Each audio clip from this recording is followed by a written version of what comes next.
kehormatan bagi saya boleh melayani Tuhan dimanapun saya ditempatkan, dan hari ini saya ada di sini.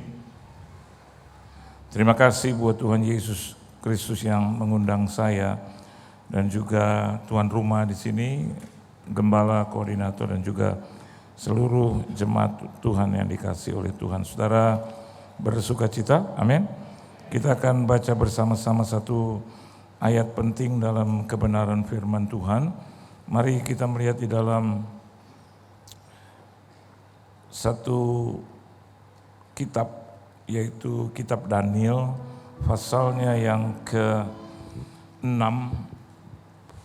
dimulai dari ayatnya yang ke-23. Saudara, kalau saudara berkenan, kita akan baca bersama-sama Daniel 6 ayat 23, 1, 2, dan 3. Allahku telah mengutus malaikatnya untuk mengatupkan mulut singa-singa itu, sehingga mereka tidak mengapa-apakan aku, karena ternyata aku tak bersalah di hadapannya, tetapi juga terhadap Tuanku, ya Raja, aku tidak melakukan kejahatan. Amin. Kita punya Tuhan yang baik, Tuhan yang sempurna, Tuhan yang sanggup Anda dan saya andalkan kok. Jadi kalau saya dan Anda tidak mau bergaul dengan Dia, itu adalah salah kita. Bergaul di sini artinya tema yang diusung oleh gereja Anda, yaitu doa. Bahkan di dalam doa ada kuasa. You know why? Ketika Anda mendekati Tuhan, ketika Anda bergaul dekat intim dengan Dia, automatically kuasa itu akan bekerja. Itu hanya kebohongan belaka. Kalau ada orang bilang bahwa saya berdoa dekat dengan Tuhan, intim dengan Tuhan, kok tidak dijawab-jawab? Dijawab.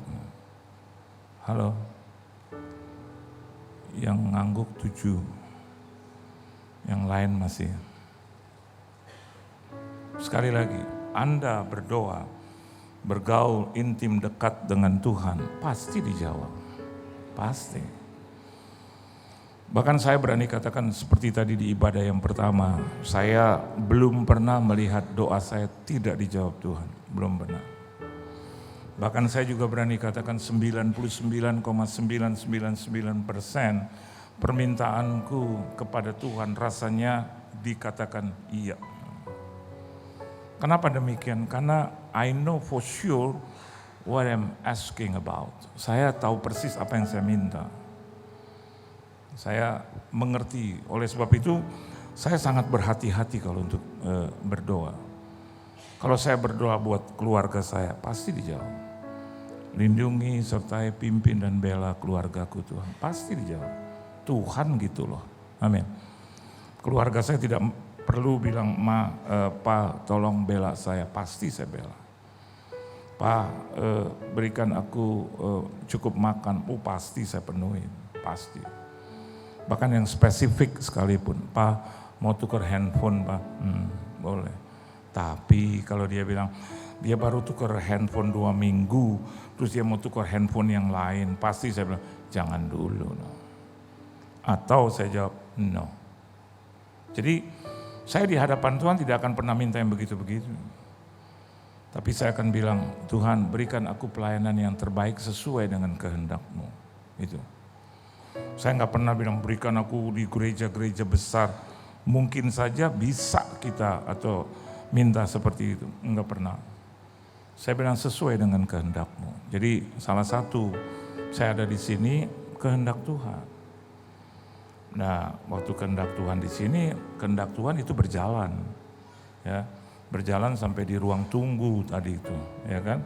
Karena saya dengar itu karena dia punya sound sistemnya sekarang baru, jadi Tadi kan Anda dengarkan yang gitu. Saya selalu berpikir gini, kalau saya dengar gitu, pasti ada rohaninya, betul. Begitu di dalam, di sini istri saya bilang, aduh.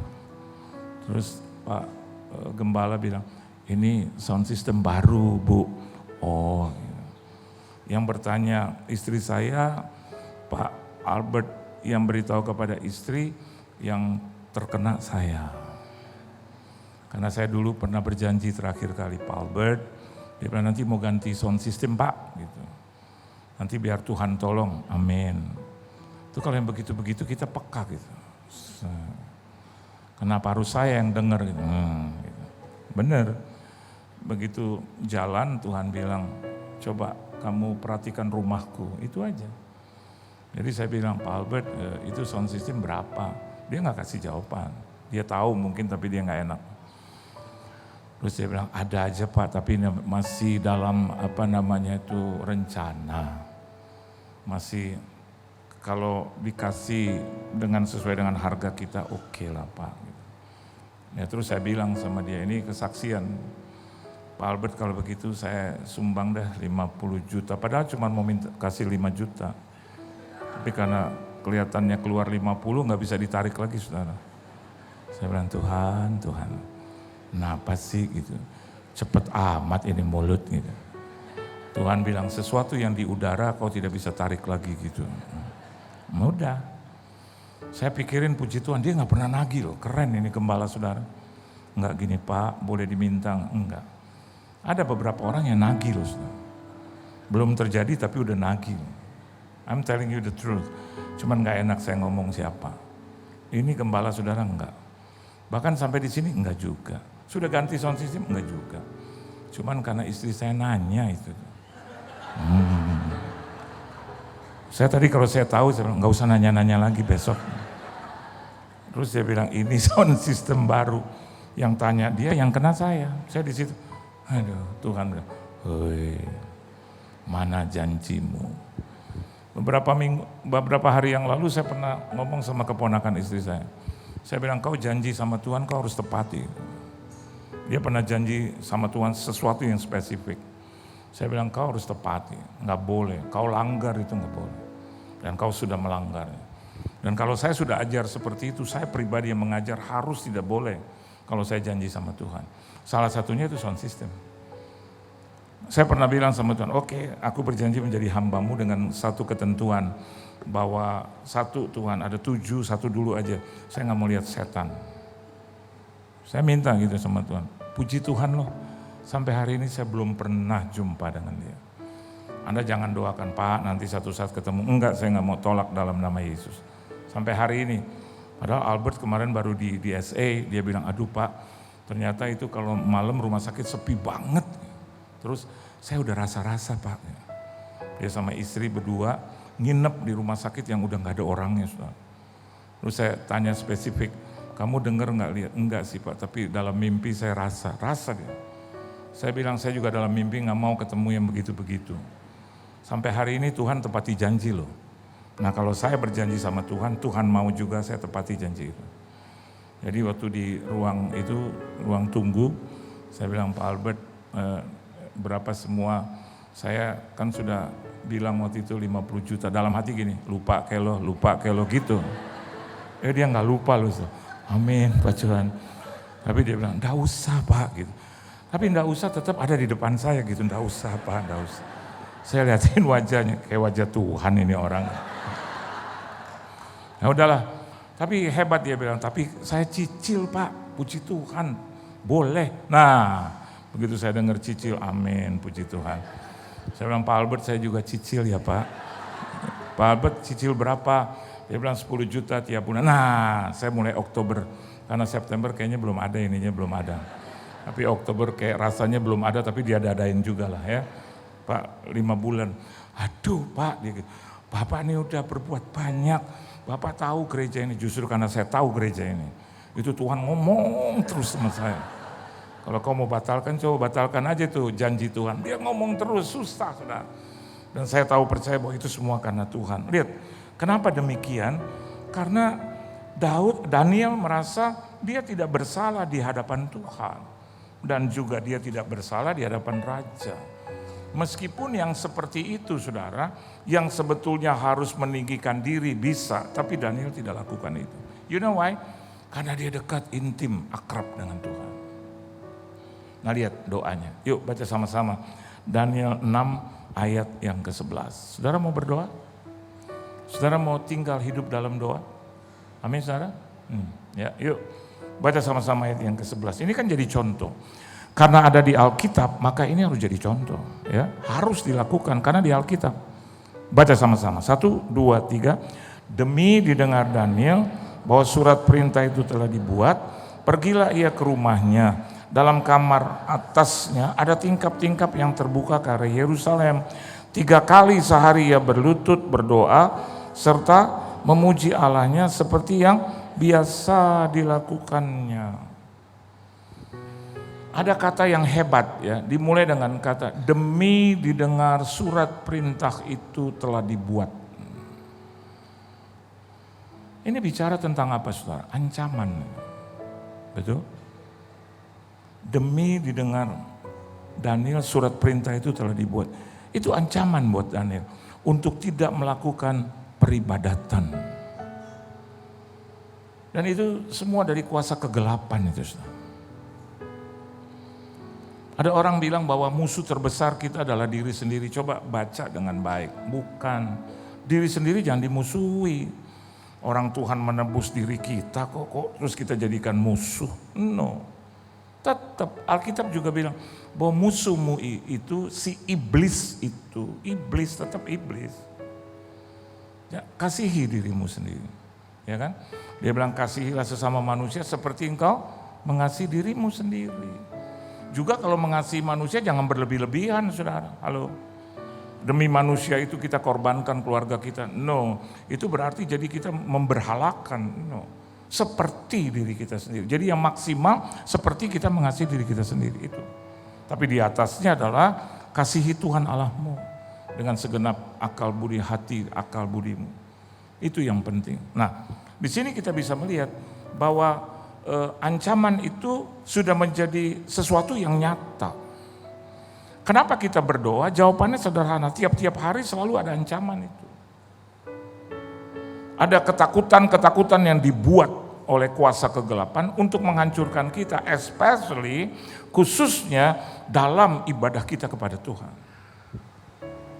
Karena ibadah kita itu besar kuasanya. Oleh sebab itu don't ever leave gitu. Jangan pernah engkau tinggalkan ibadahmu. Halo. Dia tahu jam 11 atau jam 11 Anda mau ke sini. Tapi seringkali dia mau gagalkan ini. Karena Anda mau berjumpa dengan Tuhan. Anda mau mempermuliakan Tuhan. Jadi kalau menurut hemat saya ibadah itu jangan males-malesan saudara. Kalau Anda sudah ada di gereja ini, kurangi perkataan. Kurangi kesibukan. Fokus. Kalau Anda mau ke rumah Tuhan seperti ini, kalau mau ke WC sebelumnya gitu. Benar. Karena raja di atas segala raja ada di sini. Jangan cuma hebat nyanyi, hebat angkat tangan tapi nggak ngerti gitu. How to be focused. Bagaimana saya dan Anda harus fokus kepada Tuhan. Nyanyi jangan sembarangan. Aku punya Tuhan yang besar. Itu akan mengurangi bahkan melenyapkan sakit penyakit apapun. Sebelum Anda dengar firman, itu pujian penyembahan itu Anda dan saya sedang membuat kursi yang hebat supaya Tuhan duduk di situ, bertakhta di situ. Dan kalau Tuhan hadir bertakhta, sesuatu pasti terjadi. Terjadi pasti. Saya tidak mengecilkan peran dokter, tapi kalau Anda punya penyakit, kenapa kita nggak datang dulu kepada Tuhan dan kita datang beribadah? Who knows pada saat ibadah Anda disembuhkan? Banyak kejadian itu. Saya sendiri disembuhkan karena ibadah itu. Doa, pujian, penyembahan, sembuh sempurna. 3 dokter udah bilang saya harus dirawat di rumah sakit, nggak jadi dirawat. Bahkan dari umur 0 tahun sampai hari ini saya belum pernah dirawat, belum pernah masuk rumah sakit, belum pernah digotong rumah sakit, belum pernah. Orang-orang bilang, Pak harus, ya gimana harus, gue gak rasa apa-apa. Badan-badan gue kan gitu. Pak saatnya periksa, entah periksa ternyata ada kiri, kanan, depan, belakang, miring-miring. Udahlah, orang oke kok, udah. Paling juga hidup sekarang sudah 60-an, paling juga hidup ya kan ya di bawah separuh. Top-topnya 30, 20, 25 tahun. Saya udah lewatin 60 tahun sudah dalam keadaan kondisi oke, udahlah. Kalaupun ada gitu ya pasti Tuhan tolonglah. Karena Alkitab bilang dia tidak melakukan kejahatan kepada Tuhan dan juga kepada rajanya. Amin. Hari ini kalau saya dan Anda juga tidak melakukan hal kejahatan itu, Anda juga harus tahu bahwa sebelumnya Anda pelihara itu di dalam doamu, dalam penyembahanmu. Alkitab bilang itu. Demi didengar Daniel terbitnya surat perintah itu, Alkitab bilang maka Daniel pergi ke rumah. Tapi dari kalimat yang pertama, demi didengar Daniel surat perintah itu telah dibuat, ini bicara tentang the right response. Kalau Anda meresponinya dengan baik, segala sesuatu semuanya jadi baik. Halo. Suami lo tadi gue ketemu lagi ngomong-ngomong sama perempuan dan kelihatannya deket banget ya. Terus Anda bilang, setan. Udah di sekeliling Anda penuh dengan setan. Tapi kalau Anda bilang, oh iya, ya oke. Kok gak tersinggung sih Bu? Enggak lah. Aku tahu Tuhan akan pelihara suamiku. That's it. Itu. Istrimu tuh kalau pakai pakaian, kadang-kadang bikin orang dunia tahu. Kita bilang, oh ya, responnya tetap baik. Nanti ketemu istrimu kau ngomong boleh, mah pakaian sedikit bagus ya. Kamu kan sudah jadi nyonyanya hamba Tuhan atau pelayan Tuhan, baik-baik. Kalau responnya nggak baik, maka keluar gereja juga banyak orang nggak diberkati. Anda pikir orang keluar gereja semua diberkati? Enggak, tergantung respon. Betul, right respon. Jadi respon yang benar, bukan yang cuma oh iya, oh amin, haleluya, puji Tuhan. No, benar. Kalau sesuatu itu engkau tahu, coba responnya juga dengan benar. Nanti kalau Anda keluar, banyak yang diberkati, banyak juga yang tidak. Mari kita bangkit berdiri saudara. Ada jemaat yang tadi suruh duduk, kurang diri lagi, tukang ngerjain orang nih. Tapi kalau Anda mau berdiri, amin lah, buat Tuhan, siapa takut. Itu asam urat yang tadi menguasai sampai di paha, turun lagi, turun sampai ke bawah, hilang. Saya percaya begitu-begitu. Anda percaya nggak? Saya percaya.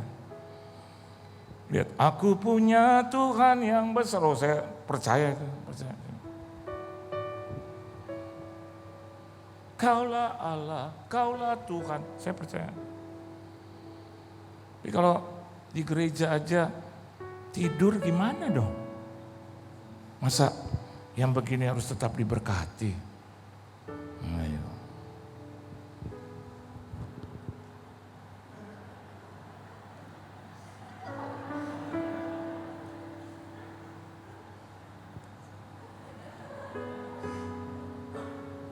Katanya 2-3 orang berkumpul yang percaya, ada siapa situ? Tuhan.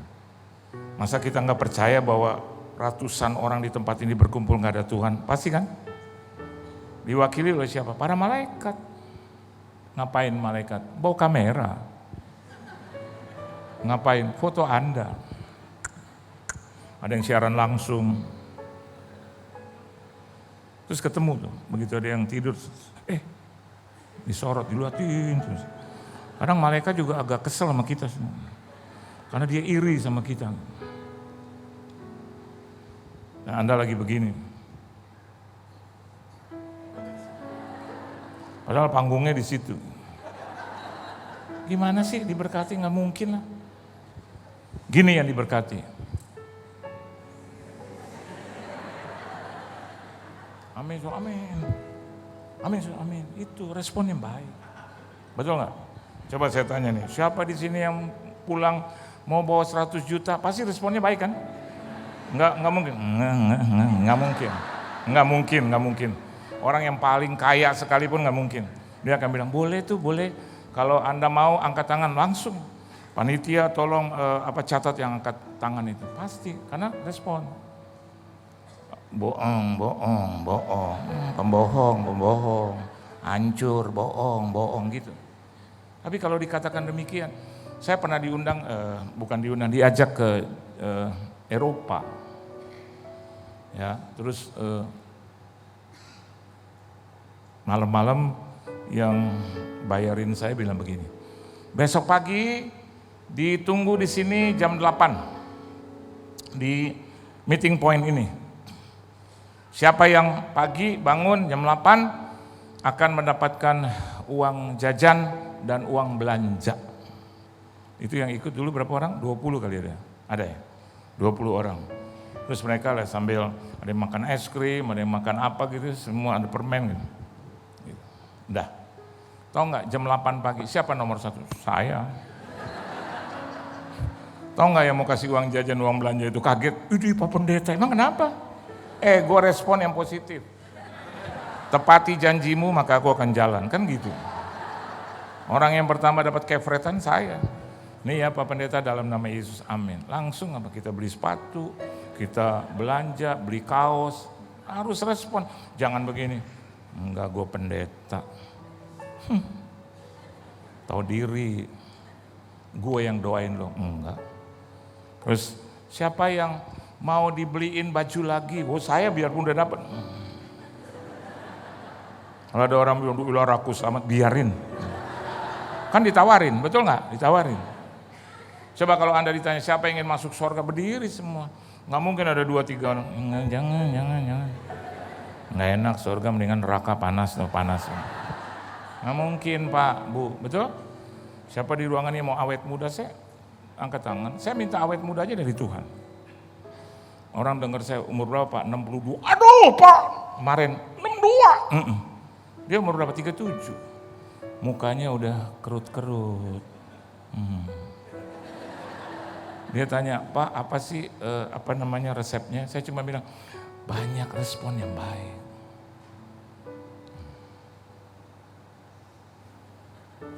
Kau dengar firman, Anda adalah orang yang berdosa. Ya memang benar kita orang berdosa. Tapi Anda akan diberkati. Yes. Orang-orang bilang sama saya, Pak perutnya udah gendut. Respon saya positif, amin. Ya. Pulang langsung gak makan.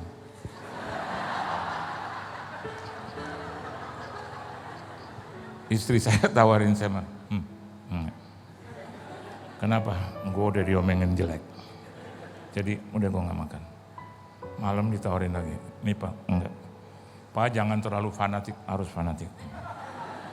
Pagi-pagi, Pak, enggak.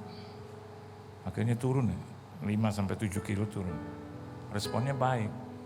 Jangan begitu, Pak, Bapak gemukan ya. Lo yang gemuk. Tuh, lo banyak lemak tuh. Lo kayak babi lo begitu lo. Jahat, itu jahat. Jahat. Betul nggak? Dulu saya kalau pelayanan naik apa? Kendaraan umum, Bos. Kendaraan umum. Naik bus Pak, dulu kan masih pakai dasi itu, pakai jas. Dasinya terus saya masukin ke dalam baju. Terus Alkitab saya karena saya masih muda yang kecil, malu, saya masukin ke dalam kantong. Jadi kayak saya jalan kayak pengusaha seperti itu, saya pengusaha. Saya malu karena saya naik kendaraan umum. Turun saudara, jalan pelan-pelan. Terus begitu saya masuk ke ruangan, sebelumnya saya ke toilet dulu. Bersih-bersihin karena jalan udah jauh, berkeringat. Saya punya kerah ini, belakangnya kuning kehitam-hitaman. Jadi saya suka tutup begini, karena keringat dan kotoran. Dan saya bilang sama Tuhan, Tuhan berkati aku. Saya jalan lagi jauh, pulang. Itu di Hotel Hilton dulu saya khotbah di situ, orang keluar dengan mobil-mobil. Terus mereka bilang sama saya, Pak Pendeta. Terus dia tanya, Pak, mari saya antar. Nggak usah. Bapak tunggu apa? Jemputan. Pak benar saya? Enggak. Lewat 8, 9, 10 mobil, selalu respon saya agak buruk. Nggak usah. Lama-kelamaan 1 jam, nggak ada yang jemput saya. Tuhan, gimana saya mau pulang? Tuhan bilang begini, responsmu buruk. Harus kau miliki respons yang baik. yang benar. Nggak lama, mobil 2 pintu lewat. Berhenti tepat di depan saya. Dia bilang, halo Pak Pendeta, mau kemana? Saya bilang pulang. Di mana? Saya sebut rumahnya. Oh, kalau gitu bisa lewat dengan saya. Ayo, mari saya antar. Karena Tuhan sudah tegur. Saya bilang, oke. Untung saya nggak langsung dekat itu mobil.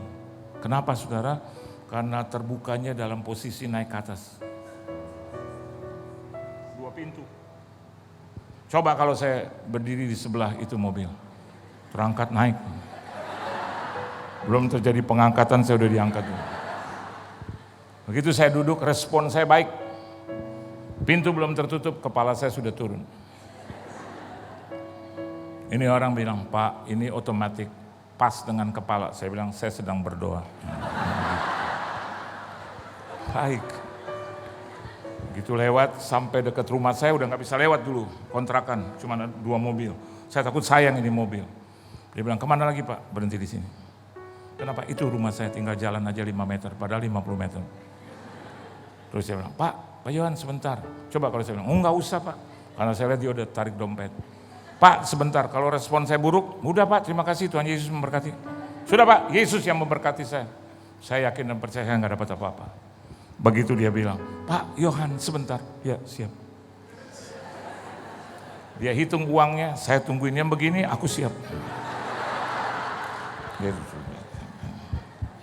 Dia yang punya uangnya, saya yang hitung. 1, 2, 3, 4, 5, 6, 7, 8, 9, 10, 11, 12. Dia berhenti, saya masih 13, 21. Dia di atas, dia kasih saya. Tuhan kasih saya. Begitu saya dapat responnya, Pak Tuhan berkati, berlimpah-limpah Pak, bertambah-tambah. Oh iya terima kasih, saya sudah diberkati, biar lebih lagi, biar bisa kasih saya lagi kan. Dia pulang, saya jalan. Saya bilang sama istri saya, Ma, biasa orang kalau sudah dapat uang gimana? Sok. Bahasanya beda. Dari mana? Apa Pak? Makan di mana? Ganti baju. Dia bilang, aku mandi. Enggak usah. Mandi di hotel ya. Emang kita mau kemana sih Pak? Mana aja yang kau mau. Bawa anak-anak semua. Ini masih kecil. 2 hari kita di hotel. Kamu bilang, kamu gak ada uang. Kalau miskin jangan ajak-ajak saya dong. Ini hari gua ada duit, cepetan ganti baju. Makan jadi hotel. Kita nggak punya mobil, naik taksi ini cepetan. Taksinya Silverbird, Bluebird lewat ini Pak, nggak usah. Pakai yang silver. Sampai di hotel, aduh semuanya gitu. Kayak friend. Istri saya bilang, kamu kasih berapa? Nggak tahu, gue nggak hitung lagi. Nanti kalau kebanyakan nggak apa-apa, nanti Tuhan akan pelihara aku. Di hotel kita makan ya, sampai mau, Papa aku mau berenang, masih kecil dia umur 3 tahun. Papa aku mau berenang, Papa nggak bilang, mau pergi kemananya silakan. Kita nongkrong di hotel bintang 5, pakai celana pendek, pakai kaos. Orang-orang Pak, dia nggak tahu nih, kemarin gue jalan kaki nih, dia nggak tahu. Ketemu bos lagi di situ, berbalik saya responnya, Mbak. Bos, apa kabar bos? Pak Johan dari mana? Iya ini kemurahan Tuhan, saya bisa nginep di sini. Oh gitu ya Pak Johan. Ayo kita makan Pak. Saya nggak mau sombong. Oke Pak, di mana sih makan? Begitu mau bayar, lihat respon saya baik. Bill. Pak jangan. Iya maksud saya bill ini gue kasih lo gitu. Jangan, ini maaf nih ya, udah susah, jelek, nggak punya apa-apa, sombong, aduh, mana ada yang mau lihat Anda, nggak ada. Tapi kalau masuk ke gereja, shalom, amin, shalom, udah sampai, haleluya, oh Yesus, haleluya, respon baik, respon yang benar, pasti hidupmu diberkati. Kalau Anda dengar sound system ini di upgrade, ditukar, jangan